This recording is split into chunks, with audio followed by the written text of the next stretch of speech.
tous, on est aujourd'hui avec Jean-Robert Ravio. Bonjour monsieur. Bonjour monsieur.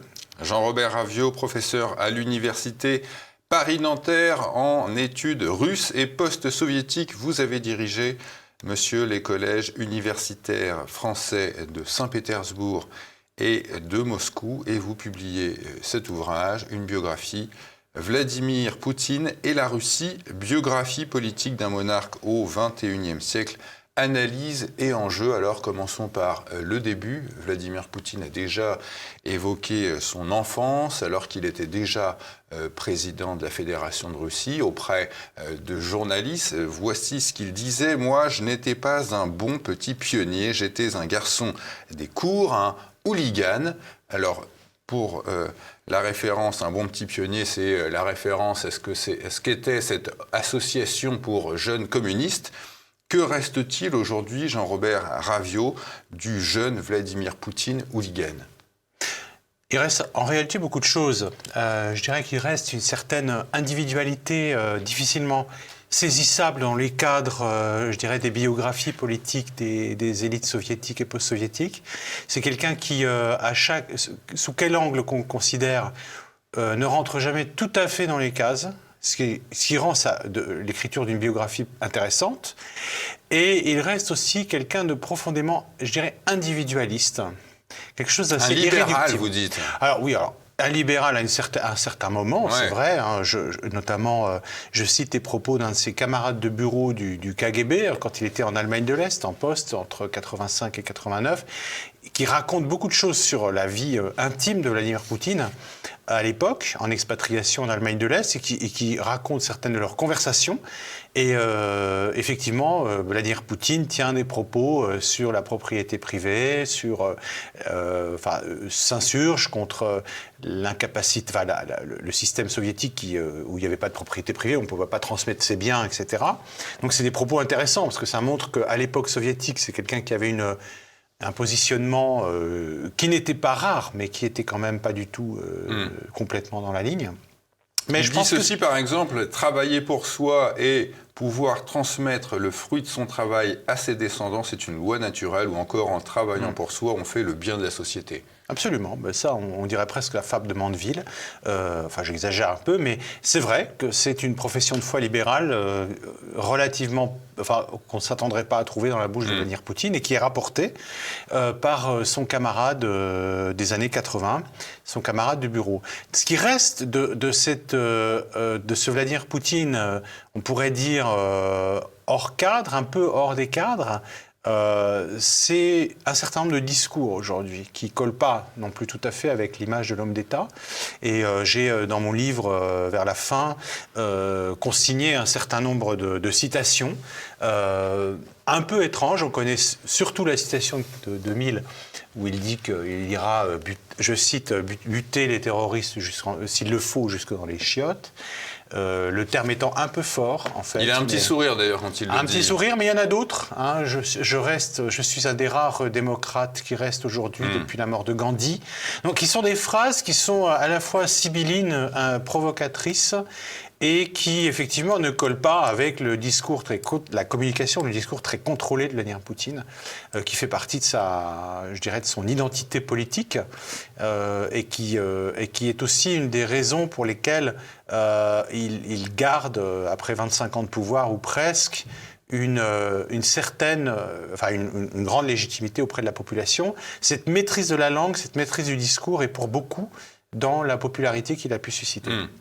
Alors, il apprend l'allemand assez jeune, il obtient un diplôme de droit à l'université de Leningrad, il entre alors au KGB en 1975, où, dites-vous, il ne fera pas une carrière très brillante, il est néanmoins, vous le décrivez ainsi, un agent loyal, patriote, consciencieux, très peu politisé, très prudent.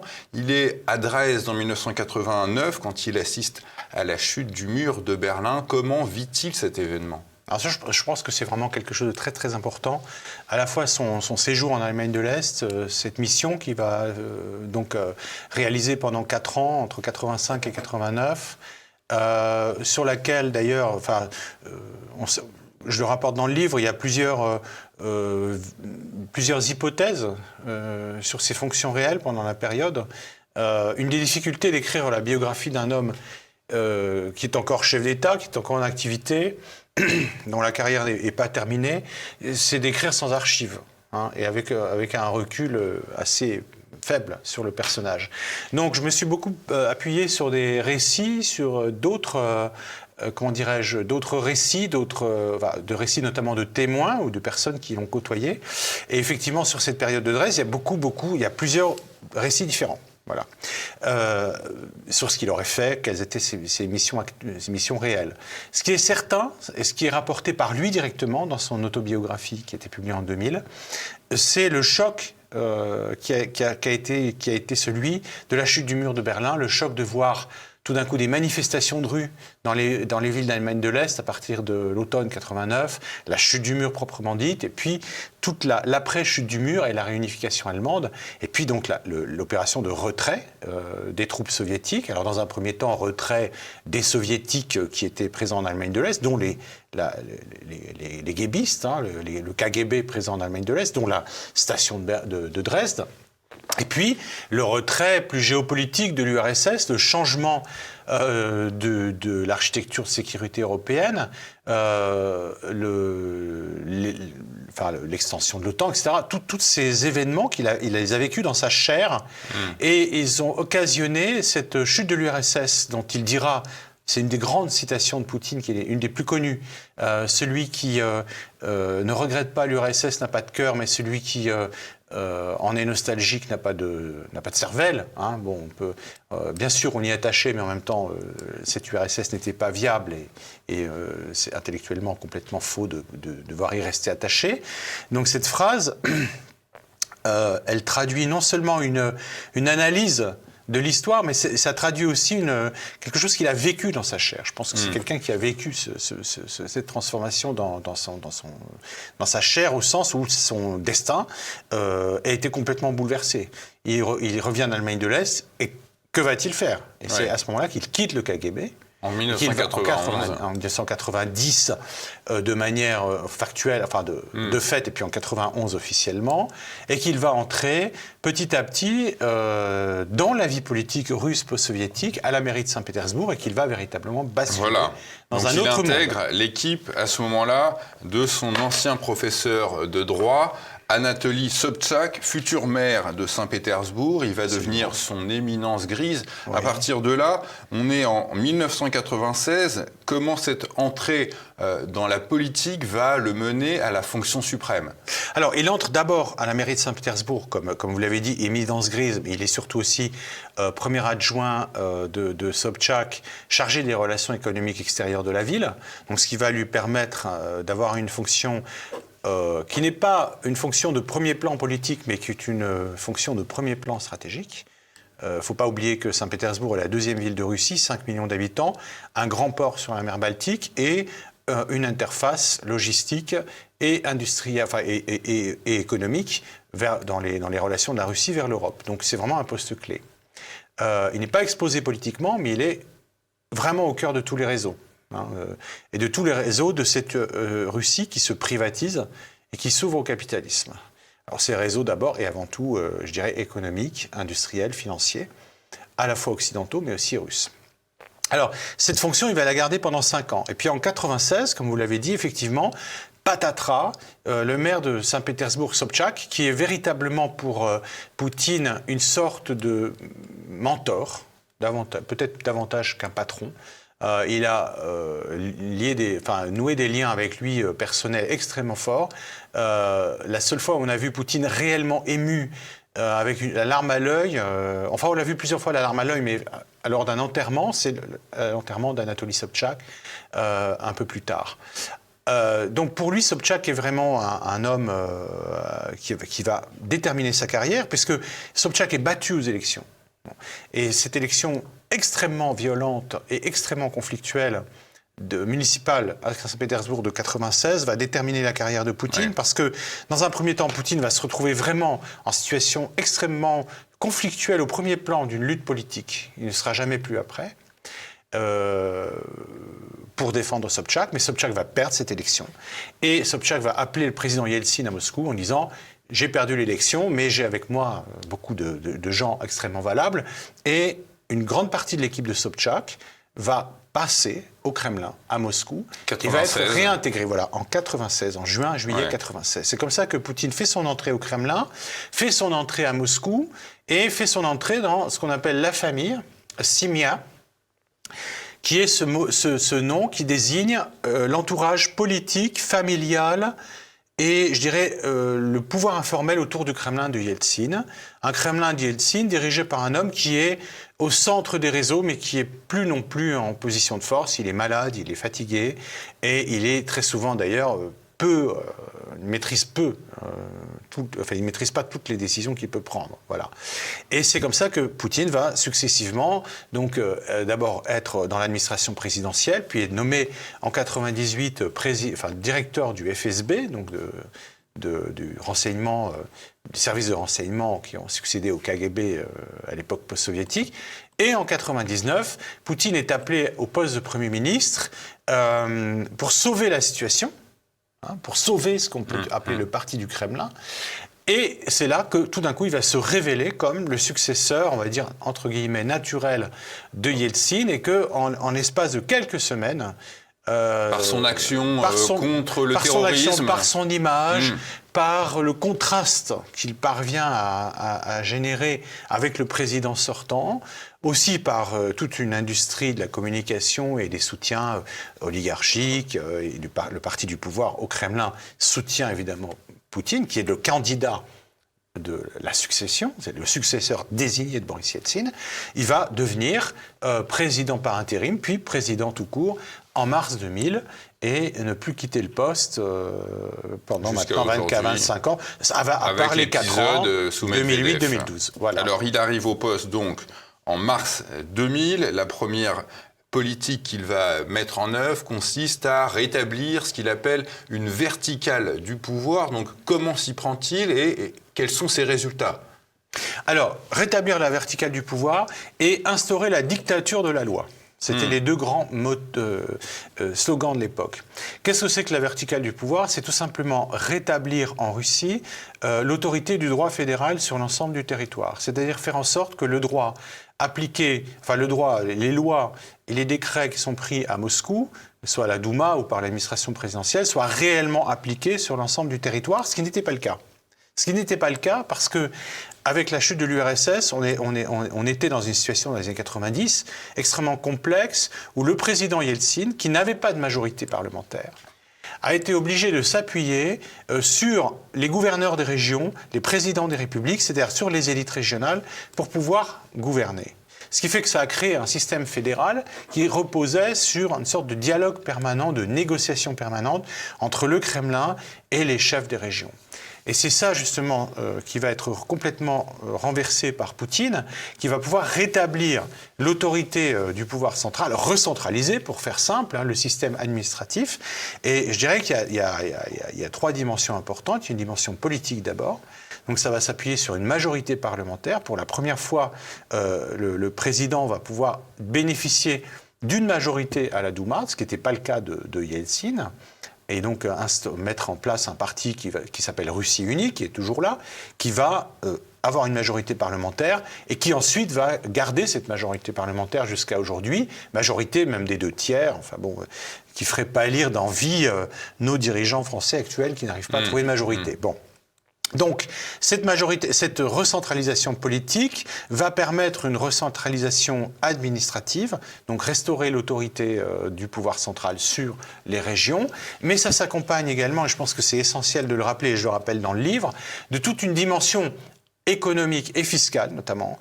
Le rétablissement de la verticale du pouvoir, c'est aussi faire rentrer de l'argent dans les caisses de l'État fédéral qui n'en avait plus et qui, de fait du déséquilibre qu'il y a de pouvoir entre les régions et le centre, avait du mal à faire rentrer de l'argent dans les caisses. C'est-à-dire, pour que l'État redevienne fort, il faut d'abord que l'État ait des moyens financiers. Et donc, la restauration de la verticale du pouvoir passe par une restauration de la capacité budgétaire de l'État.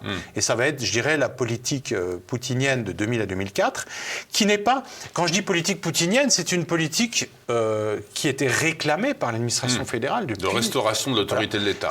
Depuis 80, je dirais, les années de privatisation, 94-95, l'administration fédérale à Moscou réclamait cette politique. Donc c'est pas du tout, tout d'un coup, Poutine arrive et va inventer une nouvelle politique. Il surfe, si on peut dire, sur une demande qui est celle de l'élite administrative à Moscou, qui comprend que pour restaurer un État fonctionnel et puissant, il faut absolument restaurer les finances de cet État. Et c'est ce à quoi il va s'employer. Je dirais que c'est la phase 1 du poutinisme, et qui est effectivement une phase menée avec succès, dans un contexte favorable, puisque c'est le moment où le prix du pétrole augmente considérablement sur les marchés, et ça va permettre d'engranger aussi beaucoup d'argent, de mettre beaucoup d'argent dans les caisses, et de restaurer la puissance budgétaire de l'État grâce aux ventes d'énergie. Poutine s'occupe dans un premier temps de la Russie. Cela ne l'empêche pas de voir ce qui se passe autour de lui. Le 10 février 2007, il prononce un discours à Munich devant les responsables occidentaux. Angela Merkel est là, le secrétaire général de l'OTAN l'écoute. Ce discours va marquer une rupture dans la politique extérieure russe. Pourquoi intervient cette rupture ? Alors ce discours, il marque une rupture, effectivement, on peut le dire aujourd'hui avec le recul historique, c'est vraiment un tournant. Ce discours du 10 février 2007 à Munich, il est, je l'ai relu, je cite des extraits assez larges parce qu'il me semble être peut-être l'un des discours les plus importants de Vladimir Poutine. Cette rupture, elle n'est pas soudaine. C'est pas du tout... il ne faudrait pas croire qu'on est dans une lune de miel avec l'Occident. Et puis tout d'un coup, pof, Poutine décide de rompre et hop, on passe à autre chose. C'est quelque chose de beaucoup plus évolutif. Lune de miel, y a-t-il eu d'ailleurs avec l'Occident ? Il y a eu des bonnes relations. Après les attentats du 11 septembre, vous dites, oui, il est prêt à faire la guerre contre le terrorisme auprès des États-Unis. Il y a une volonté d'avoir une relation de proximité, de coopérer. Alors, dans les années 90, effectivement, la Russie était en position de très grande faiblesse. Après la chute de l'URSS, faiblesse d'abord et aussi économique et budgétaire. C'est-à-dire que la Russie était très déficitaire, elle avait une dette très importante, héritée de l'URSS et puis qui s'est multipliée dans les années 90. Donc cette dépendance budgétaire limitait, je dirais, la capacité de la Russie à avoir une politique extérieure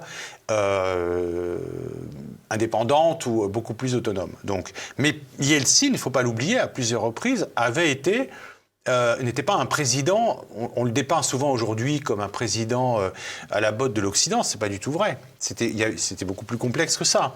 Il y a eu des moments où Yeltsin s'est opposé à la politique des États-Unis, en Bosnie et puis surtout au Kosovo. Donc il y avait un fond de relative suspicion. Mais il y avait une volonté de Poutine en 2001, vous le dites, je le dis et vous le rappelez à juste titre, le 11 septembre 2001, Poutine est un des premiers à manifester sa solidarité auprès du président Bush et à offrir ses services directement, c'est-à-dire de pouvoir faire de la base de Manas au Kyrgyzstan, qui est une base russe, dans une ex-république soviétique, une base de déploiement des forces américaines pour aller en Afghanistan, puisque c'est à quelques 500 kilomètres. Bon. Mais les relations vont se dégrader, je dirais, entre 2001 et 2005, et elles se dégradent pour plusieurs raisons que j'expose dans le livre. Il y a d'abord la décision des Américains de se retirer ou de mettre fin au traité ABM, qui va être très très mal comprise par la Russie. Et il y a l'intervention en Irak, américano-britannique en Irak, où Poutine, avec Chirac et Schröder d'ailleurs à l'époque, s'oppose au sein de l'ONU, au sein du Conseil de sécurité de l'ONU, s'oppose à cette intervention, ce qui fait que les Américains et les Britanniques vont être obligés d'intervenir sans mandat de l'ONU. Bon. Et surtout, l'annonce de l'adhésion, de la volonté d'adhésion de l'Ukraine à l'OTAN. Voilà, j'y viens. C'est surtout la révolution orange en Ukraine, en 2004-2005, qui va vraiment, je dirais, faire basculer les choses. Il y a aussi de la politique intérieure, il y a aussi la volonté de Poutine de limiter le poids de certains oligarques à l'intérieur du pays, notamment de déclencher des poursuites contre Khodorkovsky, très soutenu par les Américains, au sens où Khodorkovsky avait avait une bonne, était très bien introduit et très bien était lié à l'élite américaine de manière assez proche. Khodorkovsky était à l'époque le premier magnat pétrolier de Russie. Bon. Tout ça fait que ce sont des régions objectives qui vont éloigner la Russie de l'Occident. Mais surtout, je pense que la volonté de puissance de la Russie, la volonté russe exprimée par Poutine de reconstruire une puissance et de refaire de la Russie une grande puissance, n'est tout simplement pas du tout acceptée par les Occidentaux et en premier lieu par les Américains. Et je pense que 2007, le discours de Munich, qui annonce 2008... donc là, le moment où effectivement l'Ukraine et la Géorgie demandent leur adhésion à l'OTAN, où la Russie s'y oppose formellement, sont des années de bascule, mais cette bascule est préparée en avance. Voilà. Donc c'est pas une rupture soudaine, c'est pas un changement d'humeur, c'est quelque chose qui était parfaitement prévisible. Mais effectivement, ce discours marque l'entrée dans une nouvelle période, une nouvelle histoire que j'appelle nouvelle guerre froide. C'est-à-dire on entre dans une nouvelle période d'opposition entre l'Occident et la Russie. Et cette opposition ne va cesser de grandir pendant les années, depuis 17 ans. L'idéologie de Vladimir Poutine, vous essayez de la cerner. En Occident, elle est souvent qualifiée de patriote, de nationaliste, voire de fasciste. C'est quoi votre opinion à vous ? Alors fasciste, certainement pas. Nationaliste, je le dis dans le livre, et j'explique pourquoi. Je pense que c'est un terme qui ne peut pas être employé parce que la Russie est un pays, n'est pas un État-nation. En aucune manière, c'est un empire ou un post-empire, comme je lis dans un autre livre. Oui, c'est-à-dire c'est une structure impériale. C'est une structure impériale qui se définit, comme dans sa constitution d'ailleurs, comme peuple. Le peuple souverain de la Fédération de Russie est un peuple multiethnique. Donc, et multiconfessionnel, absolument. Donc, et Poutine ne perd jamais une occasion de le rappeler. Il ne perd jamais une occasion de rappeler que la Russie est aussi musulmane. C'est aussi un pays qui fait partie de l'organisation de la conférence islamique, que la Russie est multiethnique et que l'identité de la Russie est d'être justement aussi multiethnique. Donc le nationalisme paraît un terme un peu compliqué à manier, si vous voulez. C'est pour ça que le patriotisme, qui est un terme russe que les Russes emploient, et qui a une connotation très positive en Russie. Oui, c'est un patriote, je dirais même que c'est un étatiste. C'est quelqu'un qui défend l'État au sens où, pour Poutine, comme pour une grande partie de l'élite russe, l'État russe, c'est la condition de possibilité de la Russie. Voilà. Est-ce qu'on peut voir un peu Vladimir Poutine comme un Louis XIV qui dirait « l'État, c'est moi » ? Non, je dirais que non, pas du tout. C'est un monarque, pour moi, c'est clair. Ah oui, c'est totalement un monarque. Au XXIe siècle. Mais c'est un monarque du XXIe siècle. Voilà, donc je donne... J'essaye, je ne prétends pas de me livrer à une analyse comparative, ce serait l'objet d'un autre livre, mais il y a d'autres monarchies au XXIe siècle, des monarchies modernes ou postmodernes, la monarchie saoudienne, la monarchie... monarchie absolue. Voilà, il y a d'autres monarchies. Là, c'est un monarque au sens où il est à la... dans cette théorie des deux corps du roi, qu'on connaît bien, effectivement, il incarne aussi la Russie en tant que telle. C'est-à-dire qu'il figure, et à l'extérieur aussi. Si vous demandez dans n'importe quel point du globe quelle est la personne qui est associée à la Russie aujourd'hui, je pense que 99% de la population du globe dira Vladimir Poutine. Donc ça, c'est quand même quelque chose de très fort. J'ai encore deux questions à vous poser, Jean-Robert Ravio, excusez-moi, peut-être sur celle-ci on pourrait aller rapidement. Poutine a, à plusieurs reprises, on le sait, été accusé d'avoir fait assassiner des opposants politiques. Ça a été le cas de la journaliste Anna Politkovskaya, l'ancien agent du FSB Alexandre Litvinenko. Il y a eu aussi l'ancien ministre Boris Nemtsov. Est-ce qu'il y a des faits, des preuves qui pourraient incriminer réellement le pouvoir de Poutine ? Alors bien sûr qu'il n'y a pas de preuve qui pourrait incriminer le pouvoir de Poutine directement ou même le Kremlin directement, ça c'est évident. Maintenant, il y a je dirais, il y a une histoire de tout ça. Il y a une histoire de la répression des opposants en Russie et en URSS. Hein. Il y a le fait que Vladimir Poutine est un ancien agent du KGB, qu'il a gardé des réseaux et des réseaux, enfin des capacités, une compréhension opérationnelle du système, que selon certaines l'importance sources, de l'information. L'importance de l'information, l'importance de la maîtrise de l'information, la surveillance des oppositions et des opposants, qui est une réalité. Donc on peut, effectivement, on peut très bien... Enfin, c'est assez facile là-dessus de broder une responsabilité. Moi, je prendrais le problème autrement. Au lieu de se demander est-ce que Vladimir Poutine a appuyé sur un bouton en disant voilà, il faut se débarrasser de Mme Politkovskaya, il faut se débarrasser de M. Nemtsov et d'autres, Litvinenko et d'autres. Enfin, Prigojine. Voilà, Prigojine et d'autres encore. Il y a beaucoup. Alors, il faut mettre. Je mettrais, il y a 2 éléments de contexte. Un, le nombre important de personnes qui sont assassinées en Russie pendant cette période, depuis les années 90, pour des raisons politiques, et dont on ne parle peu dans les médias. Les juges, les journalistes, il y a vraiment des centaines de personnes qui ont été tuées et qui ont été assassinées à bout portant dans l'immeuble. Ce sont souvent des règlements de compte où interviennent les services de renseignement, la police. On ne venait pas déranger Eltsine d'ailleurs avec l'insécurité sous son pouvoir. Disons, on ne le dérangeait pas, mais enfin, c'était souvent évoqué. Et je pense qu'effectivement, il y a de ce point de vue-là une culture, on va dire, du meurtre politique en Russie qui est quand même manifeste. La question, c'est pas de savoir est-ce que Poutine a donné des ordres, c'est est-ce que l'assassinat commandité d'un homme comme Nemtsov, en février 2015, sur un pont près du Kremlin par un commando tchétchène qui a été identifié, aurait pu se faire au nom de Poutine. Et là, je pense que oui, on peut le dire. Ça ne veut pas dire que c'est Poutine qui a donné l'ordre, ou même suscité. On peut imaginer que ce sont des assassinats qui ont été commis par des gens qui peuvent ensuite, je dirais, s'en faire valoir ou en espérer une gratification. Voilà ce que je dirais. D'accord. Dernière question.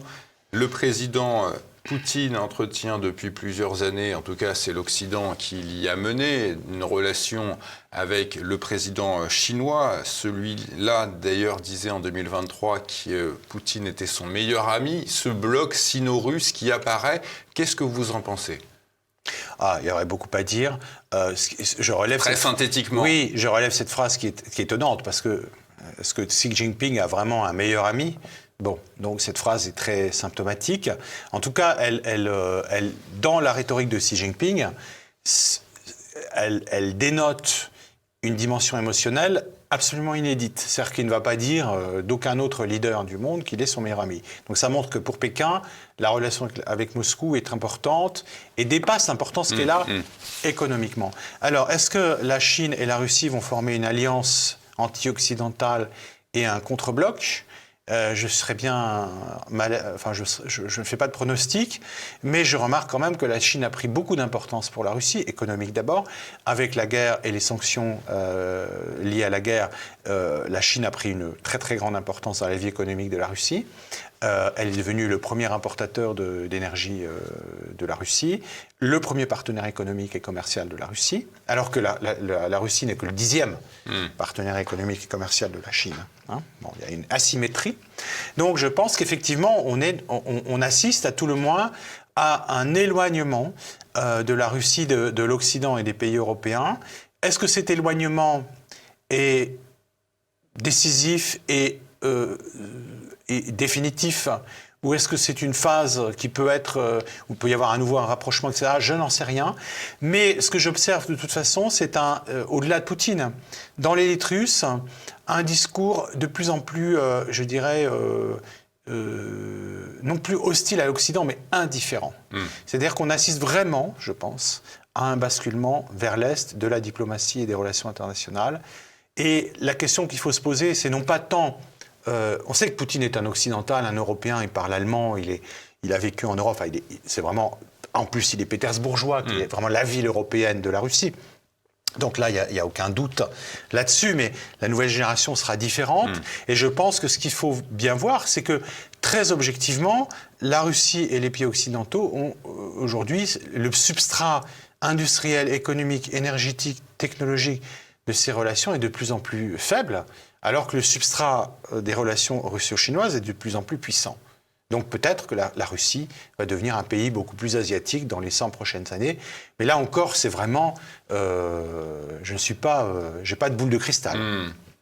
Ouvrage passionnant, Vladimir Poutine et la Russie, biographie politique d'un monarque au XXIe siècle, analyse des enjeux russes. Merci à vous, Jean-Robert Ravio. Merci beaucoup pour votre accueil. Tout petit détail, ce livre existe aussi en CD. Donc on peut l'écouter, donc vous pouvez aussi l'acheter, l'entendre sans avoir à le lire. Merci de cette précision et merci à vous de nous avoir suivis.